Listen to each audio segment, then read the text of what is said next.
அனைவருக்கும் வணக்கம்.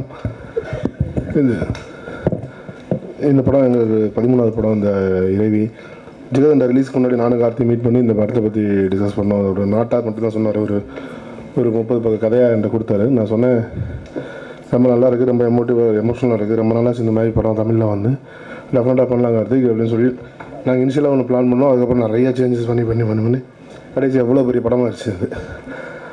இந்த படத்தில் என்ன, இந்த படம் ஆரம்பிக்கும் போதும் சரி, இந்த படம் போயிட்டுருக்கும் போதும் சரி, நான் ஃபினான்ஷியலாக ரொம்ப க்ரன்ச் ஆகிட்டோம் நாங்கள். Because of the our earlier losses and அப்புறம் திடீர்னு சேட்டலைட்லாம் க்ரன்ச் ஆனது. ஏன்னா ஒரு படத்தை ஒரு பெரிய பட்ஜெட்டில் பிளான் பண்ணிட்டோம். அதுக்கப்புறம் ட்ராவல் பண்ணி போகும்போது நம்ம எதிர்பார்த்த பிஸ்னஸ் இந்த படத்துக்கு அந்த சேட்டலைட்லேருந்து வரலன்னு ஆகும்போது அந்த க்ரன்ச்சஸ் இதெல்லாம் தாண்டி பயங்கரமான ஸ்ட்ரகிள். இந்த படத்தை முடிக்கிறதுக்கே நாங்கள் வந்து ரொம்ப கஷ்டப்பட்டோம். அந்த டயத்தில் என் கூட போய் பேக் பண்ண இருந்த என்னோடய ஃப்ரெண்ட்ஸ் அபி அண்டு யானவல் சார், அவங்க 2 பேரும் கடைசி வரைக்கும் கூட நின்று இந்த படத்தை கம்ப்ளீட்டாக கொண்டு வந்து டெலிவரி பண்ணுற வரைக்கும் எனக்கு ரொம்ப பேக் பண்ண இருந்தாங்க.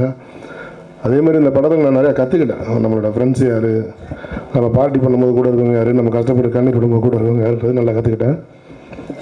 இந்த படம் எனக்கும் பர்சனலாக ரொம்ப எமோட்டான ஒரு படம். ஏன்னா இந்த படத்தில் நானும் ரிலேட் ஆகிருக்கேன். இந்த படத்தை பார்க்கும்போது எனக்கும் பல விஷயங்கள் ரிலேட் ஆச்சு.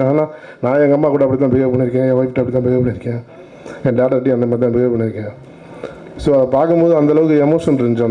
அந்த படத்தை நான் ஃபுல்லாக படத்தை பார்க்கும்போது ரொம்ப இதாகவும் இருந்துச்சு. இது என்னோடய கேரியர்லேயும் ஒரு ஐகானிக் ஃபிலிம் இருந்துச்சு. ஸோ இந்த படத்தை பார்த்தீங்கன்னா உங்களுக்கும் பிடிக்கும், கண்டிப்பாக எல்லாருக்கும் பிடிக்கும். என்னையும் சரி, எனக்கு ரொம்ப சரி, இந்த இண்டஸ்ட்ரியில் ஒரு ஸ்க்ராட்சாக தான் ஆரம்பித்தோம். அடக்கத்தை ஆரம்பிக்கும் போது இன்னும் வேறு இன்னைக்கு இவ்வளோ தூரம் வந்திருக்கணும். அதுக்கு உங்கள் எல்லோட சப்போர்ட்டும் எனக்கு இருந்திருக்கு. இன்றைக்கும் சப்போர்ட் பண்ணிட்டுருக்கீங்க. அந்த சப்போர்ட் இந்த படத்துக்கு நாங்கள் தொடர்ந்து கொடுக்கணும். இந்த படத்தோட ட்ரெய்லர் ஆன்லைனில் இப்போ உங்களுக்கு மட்டும் தான் காமிச்சிருக்கேன். ஆன்லைனில் 6 o'clock சூர்யா சார் ரிலீஸ் பண்ணுறாங்க. படத்தை கேஆர் ஃபிலிம்ஸ் ரிலீஸ் பண்ணுறாங்க. மே 20 படம் ரிலீஸ் பண்ணுறோம். ஸோ எங்களுக்கு இந்த சப்போர்ட்டை கொடுத்து இந்த படத்தை வெற்றியோட அனைவருக்கும் எங்களுக்கு உதவி செய்யணும். அதே மாதிரி இந்த படம் போயிட்டு இருக்கும்போது சரி, எனக்கு இந்த படத்தில் வந்துட்டு நிறைய